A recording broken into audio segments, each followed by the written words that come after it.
इस समय देखा जा रहा है कि लोकसभा चुनाव को लेकर के काफ़ी सरगर्मी देखने को मिल रही है। सभी राजनीतिक दल अपने अपने पक्ष को मजबूत बता रहे हैं और सभी लोग जो प्रत्याशी हैं या उनके समर्थक हैं मतदाताओं से मिल करके अपना पक्ष मजबूत कर रहे हैं और सभी को यह विश्वास है कि उनका ही प्रत्याशी जीत करके सांसद बनने वाला है। हालांकि ये तो समय बताएगा कि कौन क्या हो रहा है। तो इसी क्रम में आज हम भदोही जनपद के औराई क्षेत्र के अमवा माफी निवासी भाजपा के वरिष्ठ नेता नंदलाल पांडे जी के पास हैं। आइए उनसे जानते हैं कि वो किस तरह की राजनीति को आज भदोही लोकसभा को देख रहे हैं, खास करके अपने पार्टी के परिप्रेक्ष्य में। जी पांडे जी, स्वागत है।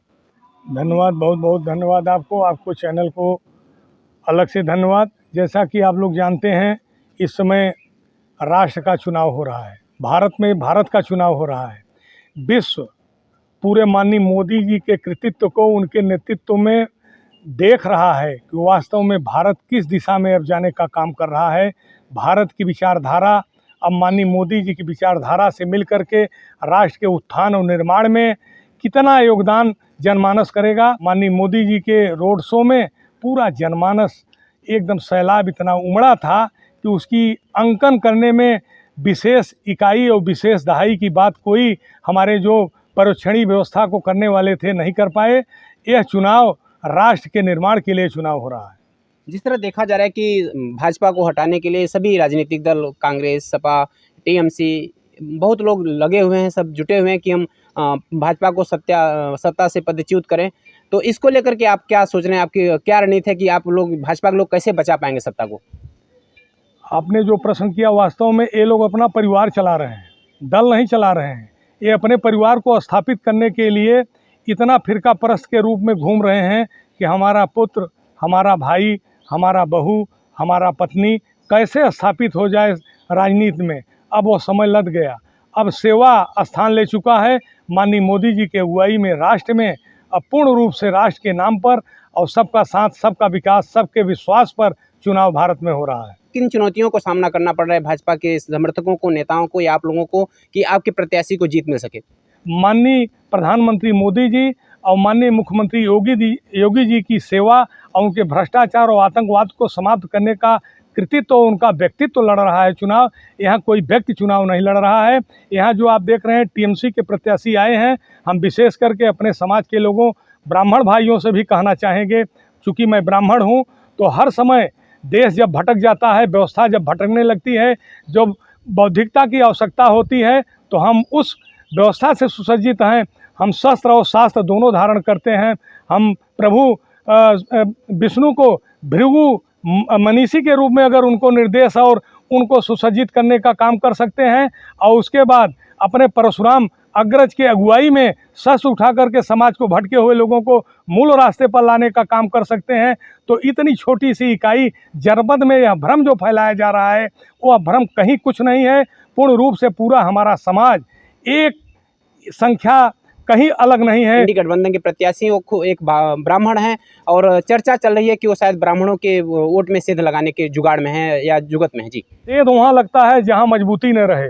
हम मजबूत नहीं थे तो भ्रमित हो सकते थे। अब हम इतना मजबूत हो चुके हैं राष्ट्र में, राष्ट्रीय भावना से लेकर सनातन धर्म की भावना से, अब हमारे किसी भी समाज के लोगों के बीच में जाकर कोई भ्रम की स्थिति नहीं पैदा कर सकता। मैं बल, बुद्धि, विवेक, विज्ञान चारों व्यवस्थाओं से पूर्ण हूँ और पूर्णता के नाते ही मैं पूर्ण सजगता से निर्णय लेने के लिए तैयार हूँ। और उसी परिप्रेक्ष्य में मेरा पूरा अग्रज और पूरा मेरा भागी करने वाला हमारा भाई, सब लोग भारतीय जनता पार्टी को मतदान कर रहे हैं।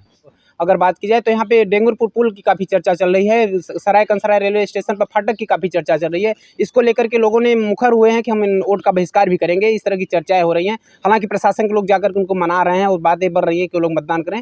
तो इसको लेकर क्या करें, जबकि 16 तारीख को प्रधानमंत्री जी भी भदोही आ रहे हैं, तो आप लोग क्या कहेंगे कि अगर आपको मौका मिलता है या लोगों को क्या संदेश देंगे, खास करके डेंगुरपुर पुल के लिए और सराय कंसराय रेलवे स्टेशन के लिए? जैसा कि आप जानते हैं, किसी भी व्यक्ति या संस्था, किसी दल या किसी सरकार को जो काम करने की क्षमता रहती है, उसी से लोग अपेक्षा करते हैं। विगत दिनों में इतने दिन लोगों की सरकार चली, किसी ने कभी ऐसी अपेक्षा नहीं की हमसे या हमारे दल से। लोग अपेक्षा कर रहे हैं तो उनकी अपेक्षा जायज़ है। उनको मूर्त रूप दिया जाएगा। हमारी सरकार ही पुल बनाने का काम करेगी। जनोपयोगी पुल है और वह पुल बनने के लिए पूरी कार्य योजना तैयार है। इस समय कुछ कहना थोड़ा निर्वाचन के दृष्टि से उचित नहीं होगा, लेकिन मैं आपको यह आपके माध्यम से पूरे जनमानस को ये बताना चाहता हूं कि माननीय मोदी जी और माननीय योगी जी सारे मोड़ कोण को सुसज्जित करने का काम करेंगे। वह भी समस्या इन्हीं लोगों के कर कमलों से समाप्त होगी। तो जिस तरह यहाँ के राजनीतिक समीकरण देखने को मिल रहा है, कई जो प्रत्याशी हैं भदोही से भी हैं, कहीं मिर्ज़ापुर से भी है, चंदौली से भी हैं, प्रयागराज से भी हैं। तो यहाँ पे अगर लड़ाई की बात की जाए तो वास्तव में भाजपा किसको लड़ाई के रूप में देख रही है, किस प्रत्याशी को? भारतीय जनता पार्टी राष्ट्रवादी पार्टी है, विश्व में सबसे बड़ी पार्टी है।